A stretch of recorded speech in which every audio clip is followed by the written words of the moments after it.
images, infrared images I take from this position.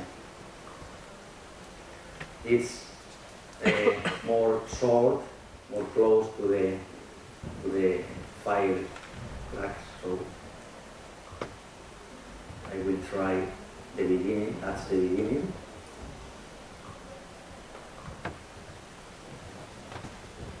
Can you see okay? Or?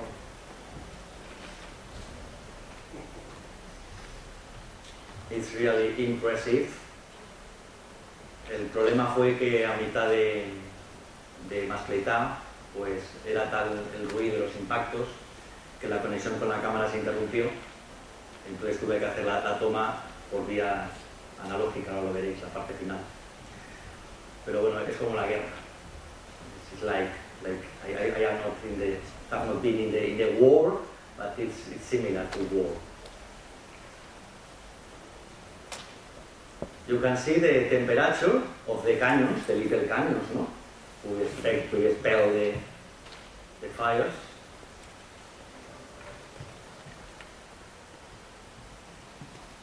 In that moment I am a little confused from the sound and the tremendous power of the explosions.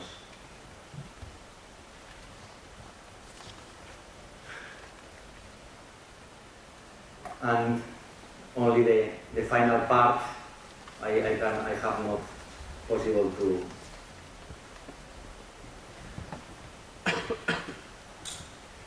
make with the other program.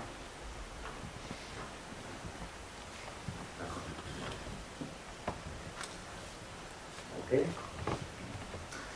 So with this technique, excuse me, I will try another time. That is okay. Some of the main results we obtain with the infrared. First one on the left side, on the top, you can see the pyrotechnic man, which are very close to a firecracker, a big firecracker, which was deflected. No? That's the image you can see on the visual. This other is a big firecracker, which was all too deflected, and the direction was to the balcony in the major building. No, fortunately, there is a very high wall. No? And this last one, okay, that's a sword burned in one of the palm trees surrounding the square. This burning was not observed by the fire equipment in the real moment. Okay? And the last one is this pyrotechnic man was really in a very dangerous position because some of the firecrackers was exploding very close to him. It's possible with some type of Wi-Fi or I don't know, of wireless system to advise to the people inside the zone. The second one is about, remember, the crema, the burning of these big monuments. This is the first award, the first win in this year. Convento Jerusalén. Una falla tremenda, enorme, muy bonita. En este caso hicimos la toma de la falla desde esta posición. Era la única posición segura porque los bomberos tienen que estar continuamente tirando agua al resto de las fachadas. Yo me puse en una de ellas que era más adecuada, pero el servicio me dijo que literalmente me iban a destrozar. Iban a empezar a tirar agua a las paredes y bueno, iba a acabar empapado, perdido. This is the infrared image of the building in front. Okay, after some time,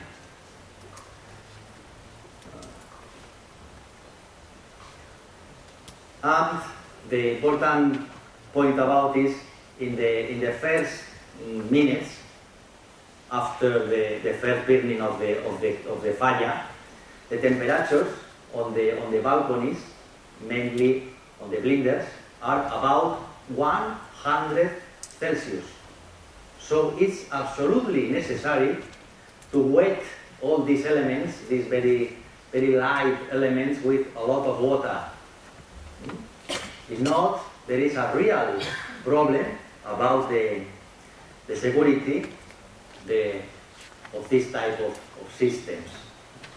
Only when water is dropped in these blenders, okay, the temperature falls down. If not, there are real problems, and you know, the responsible for this type of problems is the major, okay, in Valencia. So it's a real problem. Bueno, pido a la presidencia unos minutos más para acabar, o preferir que acabe directamente, as you prefer.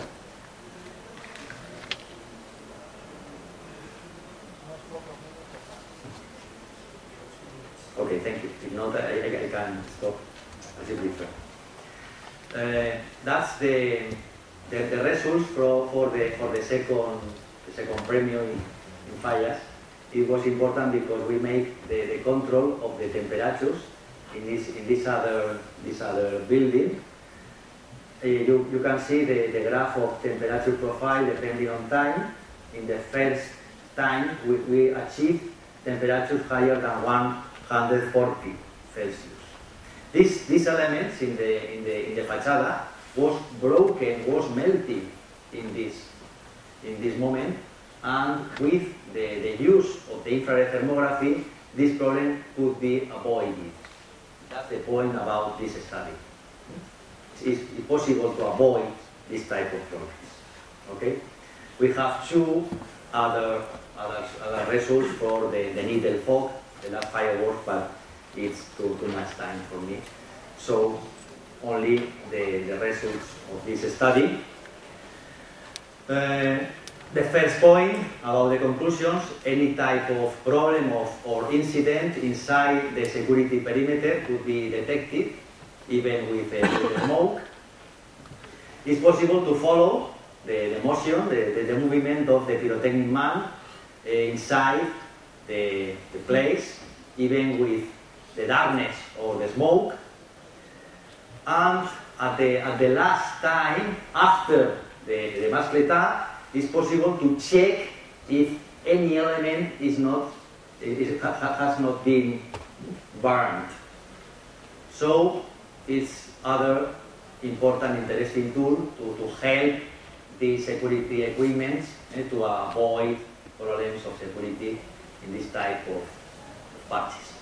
Thank you very much.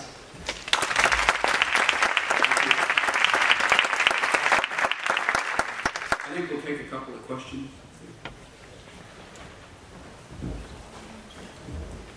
I don't know if I'm somewhat familiar with, estoy un poco familiarizado con las cámaras de infrarrojos, y para la temperatura hay que asignarle una visibilidad. Efectivamente. Y esto es aproximado, supongo. Bueno, yo aparte de esto también dedico a dar curso de termografía. Entonces, este tipo de termografía le llamamos termografía cualitativa, porque lo único que queremos es detectar dónde hay problemas. Si hay problemas, de dónde están. Entonces, en estas condiciones no hace falta ningún ajuste de emisividad o de temperatura reflejada. Si quisiéramos un valor exacto de temperatura haría falta, pero este no es el caso. Lo que he dicho antes es que estas cámaras son cámaras de onda larga. Nos permiten ver a través del humo, pero la temperatura que leemos no es correcta. Harían falta cámaras de onda corta. Y otra pregunta es que, por lo menos cuando nosotros hemos usado estas cámaras, hay que ajustar, particularmente cuando hay una explosión, hay que ajustar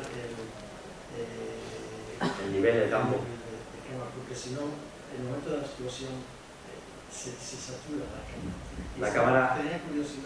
La cámara trabaja en ajuste automático. Que lo que trata, bueno, las normales trabajan en ajuste automático, que tratan de sacar toda la imagen. Pero cuando estás interesado en algún detalle, hay que hacer ajuste manual a las temperaturas que tengas en esa zona, para tener más contraste. I don't know, the question was about the temperatures, the object parameters are necessary to introduce at the camera to have a good reading, a good acquisition of temperature. Other questions? I'll take, if there's not other, I'll ask one. Is this being done by other groups as well who do pyrotechnic displays, or is this the first time it's been done, or are you disseminating this to other people who would obviously have interest? I mean, it's, internationally these are done all the time, and yet the ability to be able to see through that, I can see it's been a big advantage. That's a very good question, because we are beginning now a collaboration with the fire equipment in Valencia. We are trying to obtain some European project, because Spain is not the only country where this type of shows takes place. No? There are other countries at the south of Europa where it could be quite interesting the use of these techniques. So we are beginning. Are you looking at equipping the emergency responders with, I mean, for example, you had the palm tree at the one end that ignited. Will you be, for the fire service to get there and deal with it, will they have a local display, if you will, that they can use? Because I would assume their visibility, although better because they're closer, will still not be good. In a future, our idea was to have visible and infrared image for the responsible of the fire equipment during the show. That was the best thing. But the difficulty in this case is all this type of problems are very fast. So it's quite difficult and adequate response. Okay, can we thank our speakers for this session?